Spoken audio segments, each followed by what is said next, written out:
which discipline you use. If you're a sociologist, you're going to talk about things like collective efficacy. If you're a statistician or an economist, you probably look at it in just pure empirical terms, looking at the actual events in the past.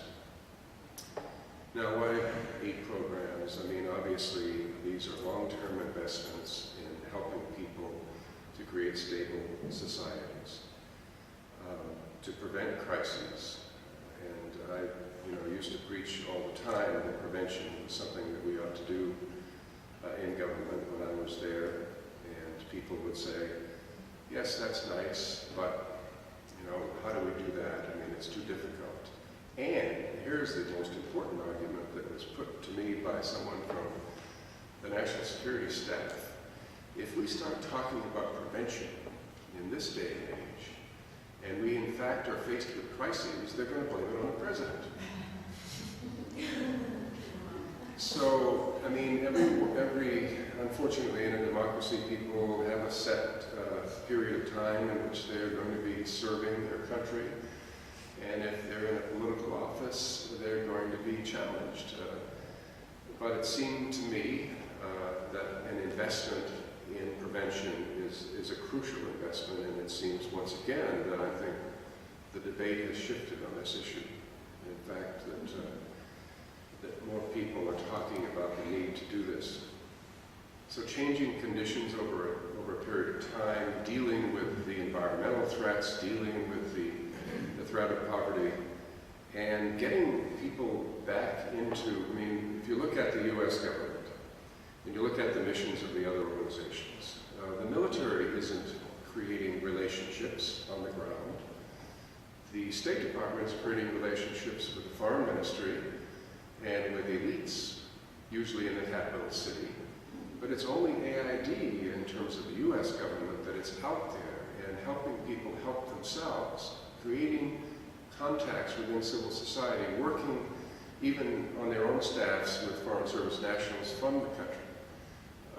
Impressive people, many of them. And it's something that we absolutely must be doing. That's why we should care. So what do we do at this point? The most important objective is to revise the Foreign Assistance Act. People have asked me, what do I think about sequencing here? I think you need to take steps, and people are taking steps right now inside the U.S. government to decide how to organize. But if the Congress takes the first step and says, okay, we're throwing out this Cold War Foreign Assistance Act, which hasn't been changed in any significant way since 1985, and we then pass a law that says, this is the mandate for foreign assistance. These are the main strategic objectives, and don't list too many of them, because then you're risking earmarking by another method. And we're going to hold the executive branch accountable for results within these strategic goals. And I think that one of the things that we've suggested in the article is that you use some of the criteria that are contained in the MCC legislation, the criteria that are used to decide which countries are eligible to receive Millennium Challenge account money. Because those criteria are very sound development criteria. They were mostly developed even after the concept of the MCC was announced. The Center for Global Development, which is a very important think tank in Washington, headed by Nancy Birdsall, and Steve Radlett, who developed the master's degree of international development at Harvard. I was there at the time with him. He basically wrote several articles on what the criteria should be, and the criteria are very sound developmentally. There are still problems with the indicators. There are still problems with how one measures success within these areas, and we need to keep working on getting better indicators generally for foreign assistance programs to measure results. But basically the MCC criteria are excellent, and there's no reason why, since it was supported by many Republicans because it was an initiative by Bush, why you wouldn't use some of those criteria for the strategic objectives that you would create under the new Foreign Assistance The second thing that has to be done is to make AID a strong and independent agency or a cabinet department. I don't think that's probably going to happen. I started talking about this many years ago, more as under the concept of the best defense is a good offense. It certainly got people to thinking about this as a separate mission. Then, of course, it was even further advanced by the notion that we had a 3D national security policy, so what are we going to do about that third D? We're just going to integrate it with the State Department, which has an entirely different mission. And so, consequently, a lot of people in Washington are talking about this being a cabinet department. But at a minimum, it needs to be an independent agency with the ability to coordinate all development activities within the U.S. government. We have also recommended that you create a second deputy of the National Security Council who is interested, who has this portfolio, and give AID both a seat on the National Security Council and a seat in the National Economic Council. I have to say, this I guess is being recorded, but I'll say it anyway, I'm a little nervous about Larry Summers becoming the head of the NEC, because as Joe Stiglitz will tell you, he's not always taken a great interest in these issues, but he has his hands full with other things, and I suspect that if someone very prominent is named as the head of AID, that could take care of the problem. My strong belief has been, and I've said this before, that we need, Bob would be surprised to hear this, but a strong economist, a development economist as the head of AID, because the relationship with the State Department happens naturally. The relationship with the economic team is not so natural. It's hard to get in the door. It's hard to get AID invited to meetings. And in the future, it's those crucial issues, those policy coherence issues like finance and trade that are really important in terms of poverty alleviation. So my hope is that it will be someone who can play a really important role on the national economic team. We also recommend that instead of, because of, again, politics in Washington, I would probably merge the MCC right into this AID, but I think the Republicans would object to that because it's their creation. But certainly the head of USAID ought to be the chair of the board of the MCC. And more importantly, that AID now play much more of a role in helping countries design projects, helping implement those projects, and then helping evaluate those projects, because, again, that's where the professionals are. And then I would incorporate all State Department development, meaning their relationships with the international organizations, the United Nations voluntary organizations, and humanitarian relief programs like the refugee program into the new AID. We had a bit of a difference of opinion on this question.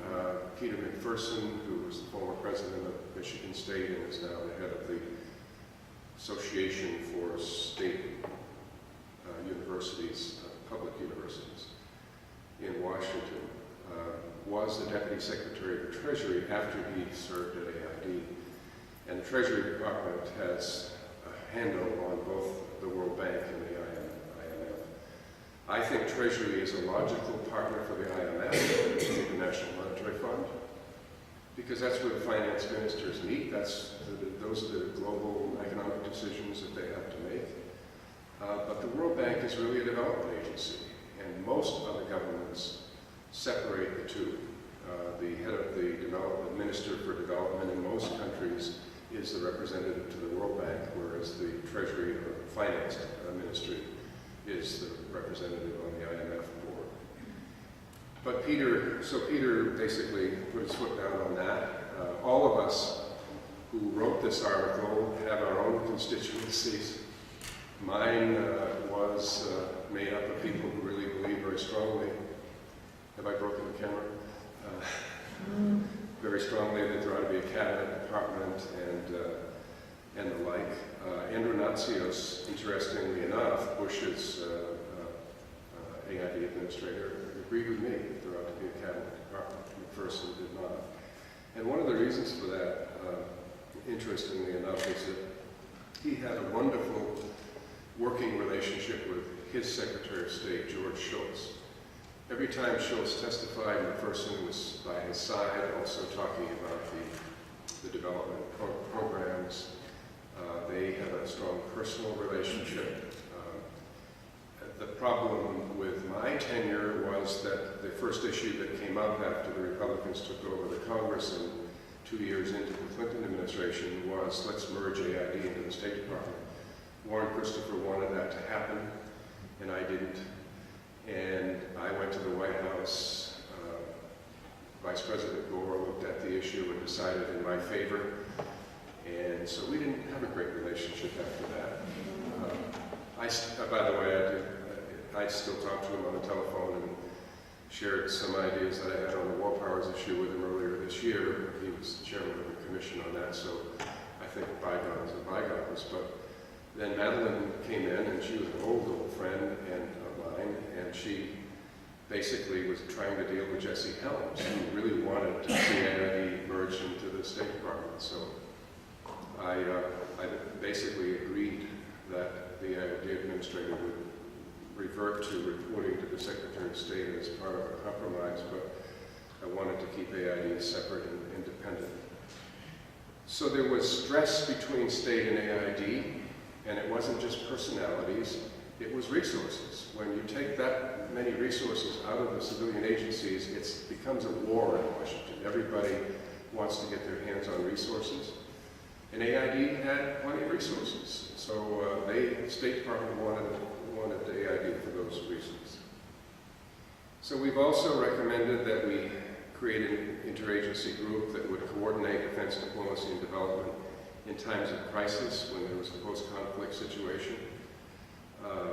We also recommended that there be the equivalent of the Joint Chiefs of Staff, that the senior State Department, AID, U.S. Trade Representative, Treasury Department representative be career people, like the military has its joint chiefs that provide advice to the civilian leaders, that these would be the top career civilians that would also provide advice in that way, and in a coordinated way.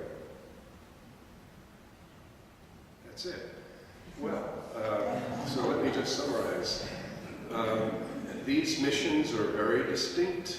The development mission has become even more important, and it's weaker than the other two by far, and we need to make changes. And a lot of that change is going to be happening. One of the reasons that Bob Gates was kept on, in my opinion, was because he strongly believes resources should be shifted from defense to the civilian agencies, and he stated that publicly. And in the New York Times just the other day, there were indications that the whole national security team that was appointed yesterday believes that that shift should take place. And obviously, President-elect Obama believes that too. So watch it closely as these things evolve. You will see the next person, perhaps down the road, to be named the aid administrator. I can assure you that's not going to be me, and I don't want any part of it. I've had enough of that. But I'm looking to see who it will be. And I'd like the person to have a great familiarity with development economics, and I'd like the person to have very sharp elbows. Thank you.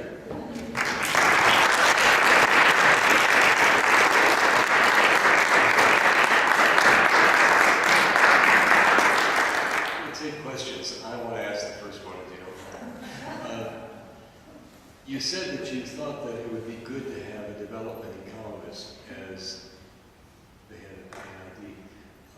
Without doing anybody in, by not mentioning, who do you think should be at the top of that list?